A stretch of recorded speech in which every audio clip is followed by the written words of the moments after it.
At noon, heavy rains are flooding parts of St. Louis with at least 8 to 10 inches falling overnight and this morning. Roads and interstates covered with water, and we'll show you some water rescues keeping first responders very busy coming up. Plus, a capital murder trial picks up again in Garland County. We'll bring you the latest from inside the courtroom. Controversial new rules announced by an Arkansas school district go viral. We get reaction from the Prescott superintendent. And WNBA star Brittany Griner in court this week on trial in Russia. The newest arguments over a drug charge are still ahead. But first, Nathan Scott joins us for our forecast and what we can expect today. Nathan? Good afternoon, Karen. Things are getting toasty out there already early this afternoon. Lots of sun and the temperatures are responding. Look at this, 99 already in Clinton, 100 in Mountain Home. It is 95 in DeQueen, 96 here in the capital city, and 95 in Pine Bluff. The humidity, it's up there. Dew points are into the 70s and upper 60s off to the west. So here's what it feels like out there. It already feels like 105 in the capital city. Feels like 105 for you folks in Searcy. Feels like 105 in Russellville. So heat advisory is in effect all the way until 8 o'clock for this evening. Excessive heat warning in effect for East Arkansas and also the River Valley around Fort Smith. And that's because the heat indices could be higher than 110. We've got a hot breeze blowing around. That helps things out somewhat. No cooling showers or storms to report on at this time on future radar. There's a small chance there could be maybe a stray shower off to the north, but most of us out there today, it will just be a very hot day as temperatures top out into the upper 90s to low 100s. But I do have some temporary relief and also some higher rain chances coming up in my extended forecast. All right, Nathan, thank you. And a reminder, THV 11 is making it easy for you to apply for energy assistance if you need some help with your summer electric bills. Text the word bills to 501-376-1111 and we'll reply with a link to the LIHEAP website. And once you're there, you can click on your county to apply and check out the eligibility requirements. But we encourage you to act quickly because funding is limited. We have 35 days to process the application once we receive it. Lots of times people expect us to do it that day or overnight, but it's not possible, again, when we do it by first come, first served basis. Entergy Arkansas tells us they're hoping the assistance can last through September 30th. Another application period will open later for winter bills. Now, new today at noon, record rainfall overnight and this morning in parts of St. Louis is causing roads to flood, including at least one interstate. Cars submerged in the floodwaters, and some people are having to evacuate their homes. Trinity Chavez has the latest.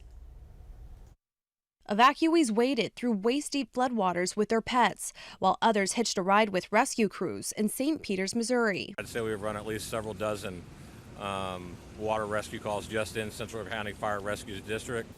Torrential rain overnight, up to 10 inches in some areas, caused widespread flash flooding in St. Louis and surrounding areas. Literally, I was just driving home, minding my own business. Kenneth Brooks thought he could drive through the rising water. So I'm thinking like, oh, it's not a big deal. No, it is. Because my car stops, I see in front of me, there's other cars stopped. My car wouldn't move. I was submerged. I didn't know what to do. I've never been in this situation in my life. With the rain still coming down, some evacuees arrived at shelters to ride out the storm. That was a little bit more than I was expecting. Like I said, there was a couple feet of water in there when I left, so probably have to see what made it out. In downtown St. Louis, crews cleared drains as they worked to reopen roads to help the city dry out and get moving again. Trinity Chavez, CBS News, New York. In the meantime, heavy rain is still pouring in parts of St. Louis despite a forecasted let up throughout the morning. A flash flood warning remains in effect. Developing now, a second day of testimony is underway in a Garland County courtroom where Kayvon Ward is on trial in the shooting death of Hot Springs police officer Brent Scrimshire in 2020. Because of a gag order in the case, the evidence presented is new to many people following this story. Today, a doctor returned to the stand after testifying Monday about Kayvon Ward's mental health. Dr. Michael Haidt says Ward had to be admitted to the hospital that night, suffering multiple gunshot wounds. He says one shot went into Ward's spine and came out near his backside.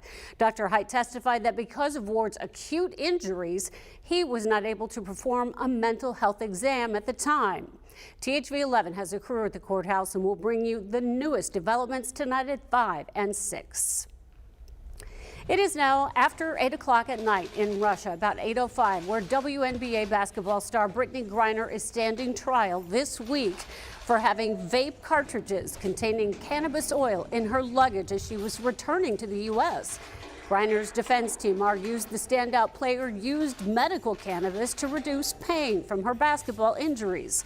A defense expert testified that medical cannabis is widely used to treat international athletes and often has fewer side effects than other painkillers. But medical marijuana is illegal in Russia.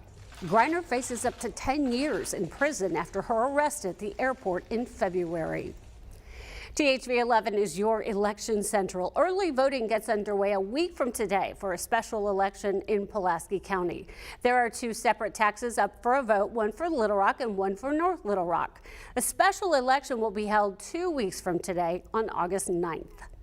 Little Rock voters will be deciding on a 3.0 millage extension for 6 separate areas of capital improvements.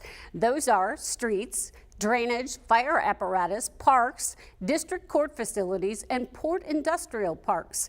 Voters have to decide on each one of these individually.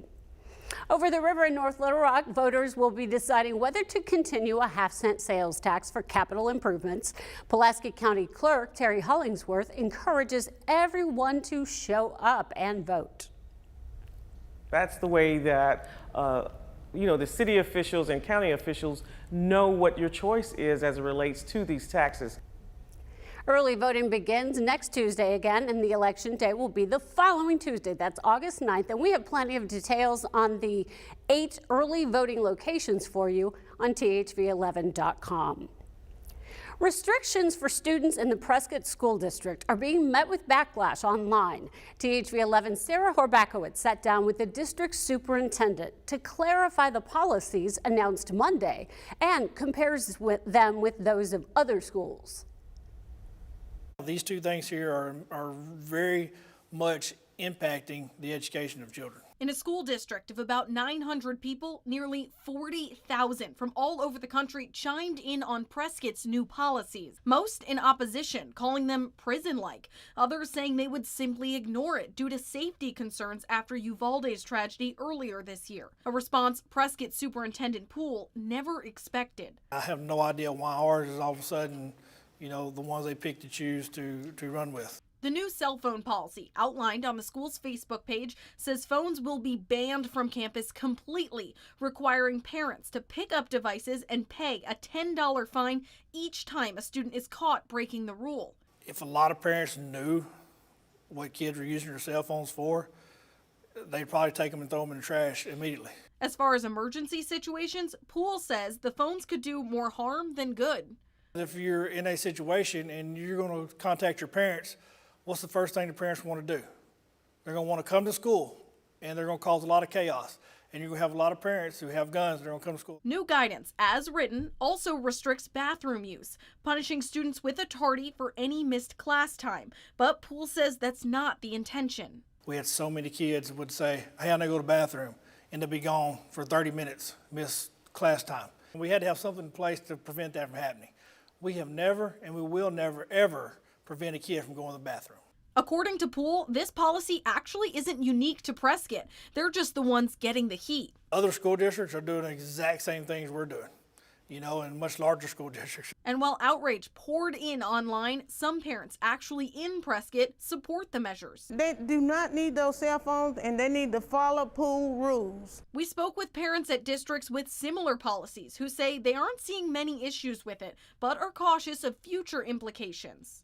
I think the problem you run into is when you selectively enforce a policy, that leads to more trouble. And Poole says there can be exceptions to the rules, And every child is different, and every situation is going to be different. adding that he's always open to change. The next board meeting is open to everyone, but does not currently have a publicly set date. Reporting in Prescott, Sarah Horbakowitz, THV 11 News.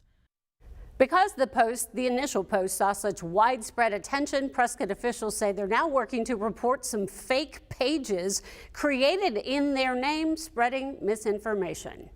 We are just 24 hours plus away from a big event we've been talking about here on THV 11 for a while. The 5K Mud Run Race in Little Rock is tomorrow at Western Hills Park. Today is the last day to buy cheaper tickets before prices go up at the event. THV 11 is sending Hayden and Scott from Wake Up Central to jump in the thick of it, and the Vines, Ashley and Adam will be there too. You can register by texting the word MUD to 501-376-1111.